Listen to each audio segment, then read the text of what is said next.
Good evening. This is Akashvani. I am Valsa Williams with the news at 9.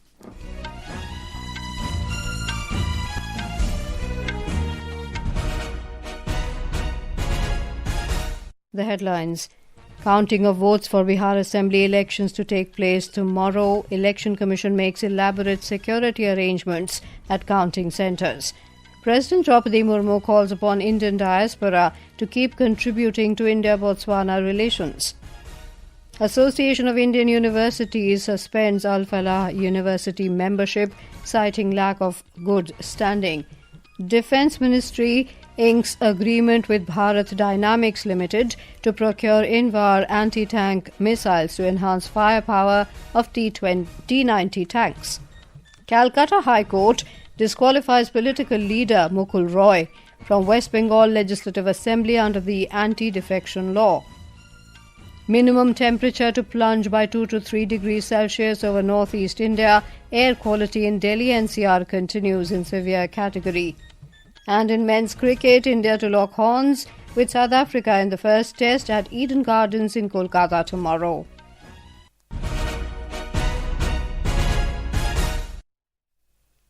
The counting of votes for the assembly elections in Bihar will begin at 8 a.m. tomorrow. The votes will be counted at 46 counting centres across the 38 districts of Bihar. The polling for assembly elections for 243 constituencies was held in two phases on the 6th and 11th of November. In this election, Bihar recorded the highest ever polling percentage of 67.13% since 1951. The electronic voting machines, EVMs, in which the electoral fortune of all 2,616 candidates have been sealed, are kept under tight security in strong rooms. Talking to Akashvani News, Chief Electoral Officer of Bihar, Vinod Singh Gunjal, said elaborate security arrangements are in place at all the counting centres. Total हमारे 46 counting centers. The votes will be counted at 46 counting centers across the 38 districts of Bihar, where the polling for 243 assembly constituencies were held. EVMs and VVPATs have been sealed inside under a 3-layer security system. The counting will begin at 8 a.m. tomorrow. जब तक complete नहीं होगा तो चलता रहेगा. Our correspondent reports that over 4,300 counting tables, staffed with one counting supervisor, counting assistant and micro-observer at each table, have been set up. More than 18,000 counting agents appointed by the candidates will also oversee the counting process. A report. The counting of votes will be conducted in presence of 243 counting observers and the candidates or their agents. As per Election Commission's directions, counting of postal ballot will begin first, while counting of EVMs will start at 8:30 a.m. Counting of postal ballots is to be completed before the penultimate round of EVM counting. Postal ballots are counted by the returning officer or assistant returning officer in presence of candidates or their counting agents. The number of votes recorded in EVMs is cross-verified with entries in Form 17C. In case of any mismatch, VVPAT slips from that polling station are to be counted mandatorily. After completion of EVM counting, a random selection of 5 polling stations per constituency is made for VVPAT verification. The slips are matched with EVM results in the presence of candidates and their counting agents. With Dharmendra Rai, Anand Kumar, Akashvani News, Patna. Janadesh Bihar 2025. Results of the assembly elections in Bihar. Special radio bridge program from 8:30 a.m. onwards. Tomorrow, the 14th of November 2025. Tune into Akashvani Gold and additional frequencies in Bihar. President Droupadi Murmu has said that India is undergoing a transformation to become Viksit Bharat by 2047 and added that the diaspora is also an integral part of this development journey. Addressing the members of the Indian community in Botswana today, she said their achievements are India's pride and their success raises India's stature. She urged the community to keep contributing to India-Botswana relations. Bharat आज एक परिवर्तनशील दौरे से गुजर रहा है. हमारे युवा और प्रतिभाशाली जनसंख्या, मजबूत अर्थव्यवस्था और नवाचार की भावना हमें 2047 तक एक विकसित राष्ट्र बनाने के लक्ष्य की ओर से जा रहे हैं. Digital India, make in India, startup India और स्वच्छ भारत जैसे पहले भारत को नई ऊंचाइयां तो पहुंचा रहे हैं. She called the diaspora a living bridge of friendship between the two countries and applauded the 10,000-strong Indian community in Botswana for their contribution to economic growth and employment generation in the country. Bharat और Botswana के बीच मैत्री के जीवंत सेतु है. यहाँ लगभग 10,000 भारतीय विभिन्न क्षेत्रों जैसे कि शिक्षा, स्वास्थ्य, लेखा, व्यापार और उद्योग में सक्रिय हैं. आपकी मेहनत, ईमानदारी और समर्थन ने आपको बोत्सवाना समाज में सम्मान और स्नेह दिलाया है. साथ ही अपने स्थानीय रोजगार और कौशल विकास में भी महत्वपूर्ण भूमिका निभाए हैं. During the event, the President paid condolences to the families and friends of the victims of the recent terrorist attack in Delhi. A minute's silence was also observed in memory of those who lost their lives in the attack. The Association of Indian Universities has suspended Al-Falah University's membership, citing lack of good standing. Issuing a letter to the university today, the association said, as per media reports, it has come to notice that Al-Falah University does not appear to be in good standing. The decision came at a time when the university is under scrutiny amid the ongoing Delhi blast investigation.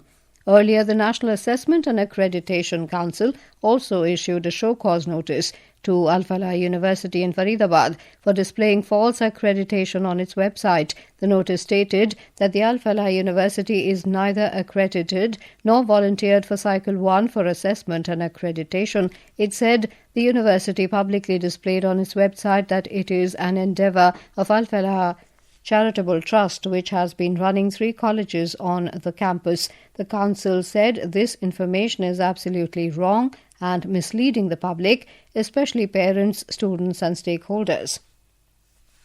Union Home Minister Amit Shah today said all those responsible for the Delhi car blast incident will be given strict punishment. He said the punishment for the culprits of the incident will send a message to the world that no terrorist should even dare to think of committing such an act in India. Inaugurating the Moti Bhai R. Chaudhry Sagar Sainik School and the Sagar Organic Plant in Gujarat virtually, Mr. Shah expressed deep condolences to the families of those who lost their lives in the blast. In view of the heightened security arrangements in the national capital, Delhi Police has issued an advisory to passengers. Delhi Police advised passengers to reach railway stations, metro stations and the airport well in advance. It added that railway passengers at least 1 hour before the scheduled departure of their trains, metro passengers at least 20 minutes before the scheduled departure of metro and airport, at least 3 hours before the scheduled international flight. Commerce and Industry Minister Piyush Goyal held a bilateral meeting with his Nepalese counterpart Anil Kumar Sinha in New Delhi today. During the meeting, both countries interchanged letter of exchange amending the protocol to the Treaty of Transit between India and Nepal. The Ministry of Commerce and Industry said the letter enables direct rail connectivity along the Jogbani-Biratnagar rail link for both containerized and bulk cargo. The Ministry of External Affairs has announced the successful rollout of the upgraded version of its flagship Passport Seva Program PSP. The ministry said the rollout includes the Passport Seva Program PSP V 2.0, the Global Passport Seva Program GPSP V 2.0, and the e-passport for citizens in India and those who are residing abroad. It also informed that the PSP V 2.0, which was launched on 26th May this year, was successfully implemented across all 37 passport offices in the country, along with their respective 93 Passport Seva Kendras and 450 Post Office Passport Seva Kendras. This is Akashvani giving you the news. For quick news updates round the clock, follow us on our X handle at AIR News Alerts, and for details of stories and more, log on to our website www.newsonair.gov.in and download News on AIR app. Welcome back. You're with us on the news at 9.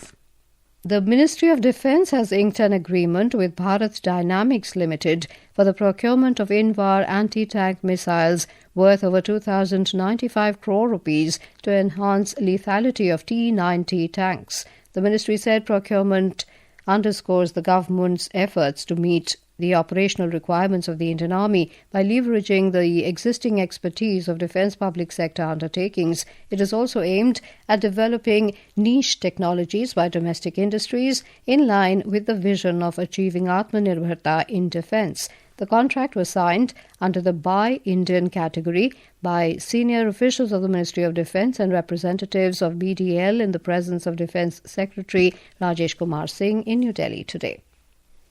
The Calcutta High Court today disqualified senior political leader Mukul Roy from the West Bengal Legislative Assembly. While delivering the verdict, the division bench of Justice Debanshu Bosak and Justice Mohammad Shabar Rashidi said the finding returned by the Speaker is perverse and cannot be sustained. Mukul Roy was elected to West Bengal Legislative Assembly in the 2021 election. Later, he joined the Trinamool Congress, though he did not resign from his post as MLA. He was also appointed as the chairman of the Public Accounts Committee. BJP leader Ambika Roy appealed to the Calcutta High Court in 2021 to disqualify Mukul Roy from the Assembly under the Anti-defection law. The National Biodiversity Authority has released over 29 lakh rupees to the Odisha Forest Department for the conservation and protection of red sanders. The Ministry of Environment, Forest and Climate Change informed that the fund was generated from benefit sharing received for accessing red sanders wood logs sourced from the Parla Khemundi Forest Division in Odisha. Red sanders are highly valuable woods used for making furniture, musical instruments and cosmetics, and domestically for traditional medicines. The initiative aims to promote the sustainable use and conservation of India's unique biological resources. The 44th India International Trade Fair IITF will begin at Bharat Mandapam in New Delhi tomorrow. The theme of this year's fair is on Ek Bharat, Shresth Bharat. Our correspondent reports that Uttar Pradesh, Rajasthan, Maharashtra and Bihar are the partner states of the international event, while Jharkhand is the focus state. 12 countries including United Arab Emirates, China, Iran, South Korea and Egypt are participating in this 14-day international trade fair. The trade fair provides a major platform for domestic and international trade, promoting business-to-business and business-to-consumer linkages. Talking exclusively to Akashvani News, Premjit Lal, Executive Director of Indian Trade Promotion Organization (ITPO), stated that nearly 30 states and union territories and over 60 ministries are participating in the event. He added that 3,500 exhibitors are expected to participate in the IITF. Special facilities including elaborate security arrangements have been made for the convenience of visitors to the fair. With Raisuddin Rehan, Aman Yadav, Akashvani News, Delhi. The India Meteorological Department has forecast heavy rainfall at isolated places over Kerala and Mahe tomorrow. The weather agency said cold wave to severe cold wave conditions will prevail over Chhattisgarh and Madhya Pradesh till the 16th of this month. The Met Department has also forecast shallow to moderate fog conditions and drop in minimum temperature by 2 to 3 degrees Celsius over northeast India. Meanwhile, the air quality in Delhi-NCR continues to be in the severe category. In men's cricket, India will be looking to maintain their winning run in the longest format of the game when they face South Africa in the first test at the iconic Eden Gardens in Kolkata from tomorrow to November the 19th. The match will begin at 9:30 a.m. IST tomorrow. The second match of the two-match test series will be played at Varsapara Cricket Stadium in Guwahati from November 22nd. And now, before we end the bulletin, the headlines once again. Counting of votes for Bihar Assembly Elections to take place tomorrow. Election Commission makes elaborate security arrangements at counting centres. President Droupadi Murmu calls upon Indian diaspora to keep contributing to India-Botswana relations. Association of Indian Universities suspends Al-Falah University membership, citing lack of good standing. Defence Ministry inks agreement with Bharat Dynamics Limited to procure INVAR Anti-Tank Missiles to enhance firepower of T-90 tanks. Calcutta High Court disqualifies political leader Mukul Roy from West Bengal Legislative Assembly under Anti-defection law. Minimum temperature to plunge by 2 to 3 degrees Celsius over northeast India. AQI in Delhi-NCR continues in severe category. And in men's cricket, India to lock horns with South Africa in first test at Eden Gardens in Kolkata tomorrow. That is all in the news at 9. Good night.